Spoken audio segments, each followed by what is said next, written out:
It's Red recapped here. Fair. Today I'm going to describe a movie called Death Sentence, which was released in 2007. There are some spoilers ahead. Let's start the movie without further ado. Yeah. Nick and Helen are living a happy life along with their 2 sons. Oh yeah. The elder boy, Brendan, loves playing hockey. Oh yeah. While the latter, Lucas, is more emotional and is into art. Brendan improves his skills at hockey as time passes by.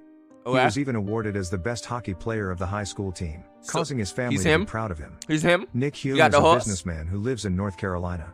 His family life is still warm and happy. However, Lucas and Brendan have some trash talk. But it's just of their age and differences. They are intimate and adore each other after all. Brendan has now become a professional ice hockey player, playing in the NHL.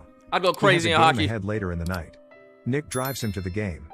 Every score Brendan makes on the rink sends an overjoyed Nick flying off. Hell yeah. On the way back home, Brendan reveals his plan to move to Canada to take his hockey to a whole new level. Canada. Nick totally agrees, trusting hockey his go crazy in Canada or some shit?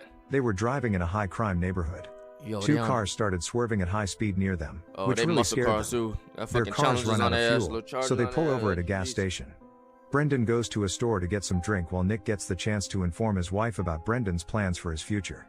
Thugs in the car show up to burglarize the store. Thugs? They instantly shot the owner to death. Whoa. The gangsters have a simple rule: every newcomer must kill a random guy to join. Unfortunately, the random guy is Brendan. The new gang member is hesitant and petrified, but he eventually slices Brendan's throat with a machete, ordered by the leader.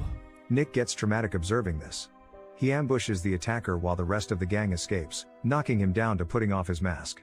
The boy manages to flee, only to get hit by a car. You know what's crazy? You know I said he had to do something to get initiated into the gang? Do you know what fucking song I listened to today? Think about it, chat. What song did they have to do something to get initiated into? Think about the song. Think deep in your bag. Think deep. We listen. Immortal Technique, bruh. I listened to that shit today, just randomly, because it was on my recommend. I'm like, let me listen to this shit again. Bro. That shit's sick, bro. Why, nigga? Because I don't know. Because I didn't forget it. But, like, I don't know. I just listened to it. That shit fucks me all over again, bro. All over again. The rest of the gang escapes, knocking him down to putting off his mask. The boy manages to flee, only to get hit by a car. Nick rushes to his son, taking him to the hospital. The whole family arrives there to realize the fact that Brendan is dead. No words could express how they feel. Though. The next day, at a police lineup, Nick identifies the killer, a 23-year-old boy named Joe. Bitch-ass boy. The funeral is held on a rainy, gloomy day, but their grief doesn't seem to be subsided so soon. The parents have a hard time sleeping. I thought about killing you.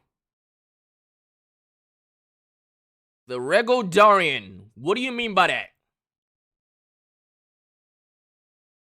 What do you mean by that?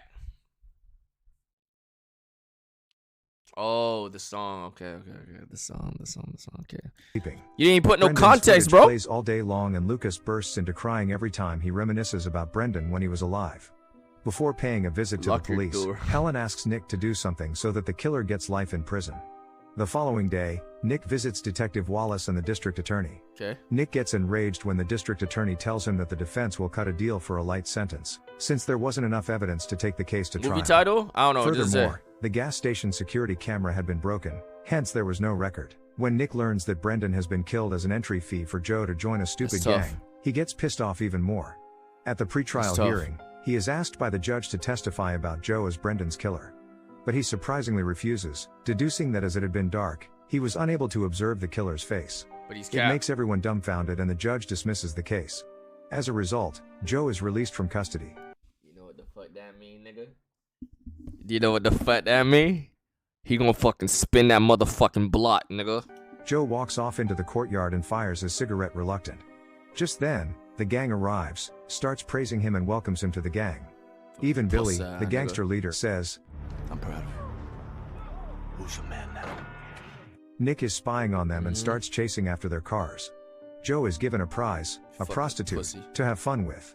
He's also provided with a fistful of cash by Billy. Disappointed by the law. That's what I'm gonna get Midas for DreamCon, bro. Midas, don't even worry about all your struggles you going through. I'm gonna get you a hooker. Get you a little hooker. You're gonna open your hotel room. You're just gonna see a bad bitch with her fat poom just open up on the bed for you, my boy. I know you struggling. I know you tired of beating, smacking that little ass meat. You know what I'm saying? I'm gonna get your little hooker. Get your little hooker. Later that night, Nick can be seen looking for a It's weapon. gonna be a clean one He too. reveals to his family that the boy has been released for lacking evidence. He pretends to leave something at the office and goes to Joe. When Joe comes out of the place, he's surprised to see Nick in front of him. In a fit of rage, Nick attacks him, and a fight forms between them. While they fight for survival, it ends up with the knife stabbing Joe's body accidentally. Nick witnesses Joe in his own bloodbath. He drives somewhere afar and tosses the bloody knife away. When he returns home, upon seeing his injured hand, Helen gets upset and provides him with a bandage. They burst into crying. However, Nick is currently a killer as well as a victim. Elsewhere, Billy pays a visit to Bones, his superior, who the whole gang works for.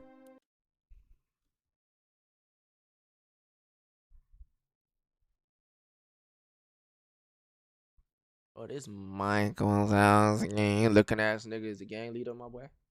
This is the gang leader. Billy hands him over the gas station robbery money. Bones chastises him for the cash is low and dismisses him. Billy arrives at the hideout, where his men cook meth and is the main base of the gang. One of his men, Bodie, breaks the news to him that Joe had died. He gets shocked and enraged. In the office, breaks the news to him that Joe had died. He gets shocked and enraged. In the office, Detective Wallace shows up and informs Nick that his son's killer is dead, while he is intrigued by his hand's bandage, assumes he is linked to a retaliation. Elsewhere at their hangout bar, the gang can be seen drinking up to Joe, believing that he was like a good soldier. Just then, Billy arrives and berates them for showing no respect to Joe. Back to business, they go over the rival gangs who might kill Joe. Until one of the gang members reveals to them his sister saw a man in a suit the night Joe was killed. She confirms that it is Nick in a newspaper photo. Elsewhere in the street, Nick reads. That's exact, bro. Starface. That's exactly what I was thinking, bro. He look like fucking. He look like Tony Stark when he was doing that blackface in that movie, bro. That's what I was thinking of. That's what I was thinking of. Bandages his hands and is totally oblivious that the gang member Bodie is after him, while Billy keeps an eye on him from a distance. Just before Nick gets shot by Bodie, he manages to disarm him, using his suitcase. Seeing this, Billy and his men start shooting around in the middle of the crowded street, making everyone petrified. Nick runs into a narrow alley. Bro, niggas be getting shot at in movies and they're just invisible. They just don't get hit. Billy takes every opportunity to shoot Nick, making him to give up his suitcase to run faster to survive. Billy shouts in anger, like a bloodthirst vampire, as if he had lost his brother to this man. He enters a building while the gang chases after him like crazy. He ends up arriving in a parking lot and randomly triggers several car alarms to confuse the gang. Nick reaches the top floor where he is chased by gang members. Now you're caught up. Fighting for his life, Nick gets trapped in a car with one of the thugs. When the car moves backwards, it drives across the. Bro, I'll never be in this situation. But if I'm ever in a situation when I have a gun and the other nigga doesn't, and I'm the one that ends up dead, bro, I'm just L human, bro. If I have my gun out, and I end up losing that situation, bro, I deserve it, bro. I'm L human. Multi-story car park. That's a skill issue. Nick runs away just in time, Literally a skill issue. The ladder plummets to his death. Holy shit. Following this, Nick gets a call from his wife and finds that Lucas has disappeared. Elsewhere, Detective Wallace arrives at the crime scene. She finds the victim from the same gang as Joe. It's quite clear Nick is behind it. Nick finds Lucas, where Brendan was killed. Lucas is so devastated and berates his father, who always cares only about Brendan and totally ignores Lucas and his feelings. Nick starts arguing to take him home as it's a dangerous place to stay. Lucas is eventually brought home safe and sound. Helen hugs Lucas and begs him to never leave home like that again. The following day, Bodie shows up at Nick's office to hand him back the suitcase he dropped during the chase. Bodie also threatens, "You have the right to know how you're dying," before the security escorts him out. Opening the suitcase, Nick finds a family photo. The photo implies that the gangster plans to kill all his family, but not him. Nick gets agitated and calls a number found in the case, which belongs to Billy. Now you got his nigga panicking. Billy warns that Nick has bought a death sentence for his own family. You listen to me. You go near my family, and I will cut out your goddamn guts like I did your fucking friend. Do you hear me? He wasn't my friend. What do you do? Yeah, working to hear niggas say that. He's my brother. Oh shit. Wasting no time, Nick rings home, warning his wife and Lucas to stay in. Then he calls Detective, briefing her in anxious and requesting backup forces. On returning home, he locks up all the windows around the house, leaves everyone baffled and in a panic. Shortly after, Detective Wallace arrives and reminds Nick that he's the one who has started retaliation, jeopardizing his own family life. The detective asks him to confess to murder, since the officers are about to protect his family. What you doing in this situation anyway. now, chat? But he refuses. Motherfucker tell your family Later that finna night, die. when the What do you whole do? family is asleep, Nick is awakened by a car alarm outside. He notices that the 2 officers have been brutally killed. In the blink of an eye, he finds the gangsters in the house. Nick manages to survive and dodges several blink of an eye, he finds the gangsters in the house. Nick manages to The nigga got a shotgun in his booty hole, just don't get blown the fuck off, bro. This close? You this close with a shotgun and you miss? This close. brutally killed. Skill issue. Like, I don't even know what to say about that. In the house. Nick manages to survive and dodges several gunfire one after another, and also causes one of them to get shot, and harms a few of them severely. But these all end when his family is taken captive by the gang. Billy mercilessly shoots Helen, Lucas, and Nick, in no time. A few days later, Nick is recovering. What? Helen, Lucas, and Nick, in no time. A few days later, Nick is recovering in the hospital. He considers himself guilty of Lucas and Helen dying.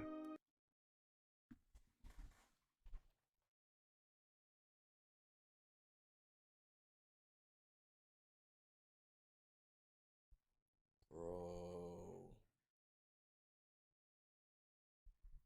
He sent these niggas to the googe. Bro, that's fucked though, bro. He said that they said they were gonna leave this nigga alive, bro. It's revealed that Helen is dead, but Lucas is still alive. Knowing this, he rushes to him, finding his beloved son in a coma. Bro, that was He a trio, apologizes bro. to Lucas that he's never been a good father. The detective is surprised to notice Nick escape through the window. Nick arrives at home, which is now a crime scene. What's the score right now? Like what? 4?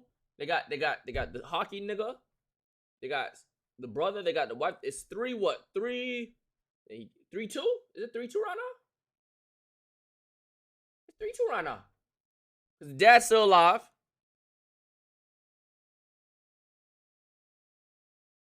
Coma don't count. Scene. The next day, he heads to the bank to empty the family bank account as We there is no fucking family counting anymore, track like a making KD, it bro. cash. Why we He then finds the gang's tallying the hangout score? place with his co-workers' help. He heads for the cafe, asks the bartender about the gang, indicates him a huge amount of cash. Game The 7? latter ignores him and even That's game insults 6 him. right now. In a fit of rage, Nick starts beating him up as well as a guy in the next seat while he was trying to intervene. Oh shit. It ends up getting Billy's whereabouts and also Bones' address to provide some weapons. He arrives at Bones' place. Initially, They gave up the Bones whole shows spot no just interest, to get a little but he ass soon whooping. changes his mind. Seeing Nick's bag full of cash, Nick takes Oh, several shit. weapons, both a shotgun and a handgun with tones of bullets. Oh shit. Before leaving, Bones reveals that Billy and Joe are his sons and he already knows Nick is planning to kill Billy. Bones assures him he cannot cause him any hurt.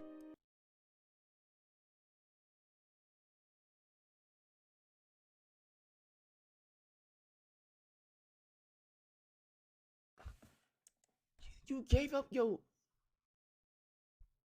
You pops and you get out the spot for some bread? Handgun with tones of bullets. Before leaving, Bones reveals that Billy and Joe are his sons and he already knows Nick is planning to kill Billy. Bones assures him he cannot cause him any hurt. As a result, Bones allows Nick to walk away without a fight. He returns home to check the guns and works with them to get used to them. He then shaves his injured head. They got Following this, they about to he goes get backdoored by Brendan's their stuff daddy, only to bro. find That's the jacket crazy. he wore the day he died, and puts it on. This movie He heads grimy. for the gang's place. He This nigga manages looks to scared. find the This place nigga down look- the hallway. Nick smashes the door using the shotgun, freaking out the gangster inside. The gangster is left dumbfounded, thinking that Nick must have been dead. Nick dismisses the other girl and points him a gun in the neck. Nick manages Blow that to nigga get Billy's fucking place. eyeball off. He then instructs the man to ring Billy. Billy miraculously realizes that Nick is still alive. The gunfire also alarms him that his man is dead. Bone and his elder son meet up. Bone warns Billy that things are getting out of control and instructs Billy to stop fighting Nick. Instead, Billy ruthlessly shoots his dad to death. Knew it. I'm like, yo, this is some Thor Odin shit. What if these motherfuckers are about to die? This movie is so damn grimy, bro. On the other hand, Nick breaks through the hideout's entrance to kill one of the gangsters in the car, before giving him the chance to reload his gun or even flee. Holy shit. Then he steps into the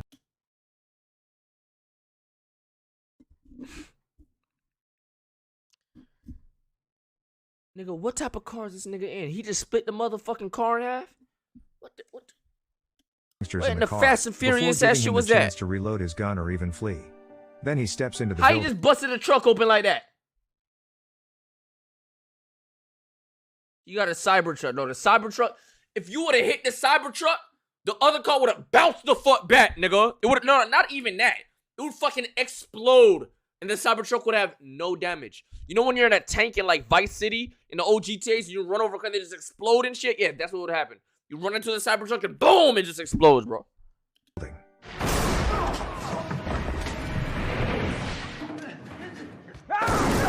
Bro got a vibranium fucking whip, bro. Although he almost got killed a Shit. few times. Yeah, he almost. ends up killing all the gang my one God. by one, until only Billy is left. He approaches Nick thinking he's In a real life situation, you know what's happening? You're entering a boss hideout. You're a gang hideout. You think you're gonna go John Wick, and you just get shot in the head by a random grunt from like the side of you that you don't see. That's what's really gonna happen. You get shot in the foot. All them bullets missing. That's not real life. You just get shot and you die. You just die. You don't even make it to the top floor, bro. You don't get the final battle you were looking for, bro. You get shot by a random grunt. out of Just a weapons random and fucking grunt. sarcastically reminds him. Look at you. You look like one of us. But when Nick pulls out another weapon from his pocket, Billy's eyes get teary. Nick kills him and heads back home. He starts watching the same old family video and awaits his inevitable arrest. Detective Wallace arrives and informs him that Lucas has started moving. She is also afraid that Lucas will be a gangster like in Nick's final days, because he will be a 14-year-old who has nobody to lean on. Besides the overwhelming trauma he had gone through. But Nick feels the misery much deeper. That's all from the video. Thanks for watching. There was no happy ending?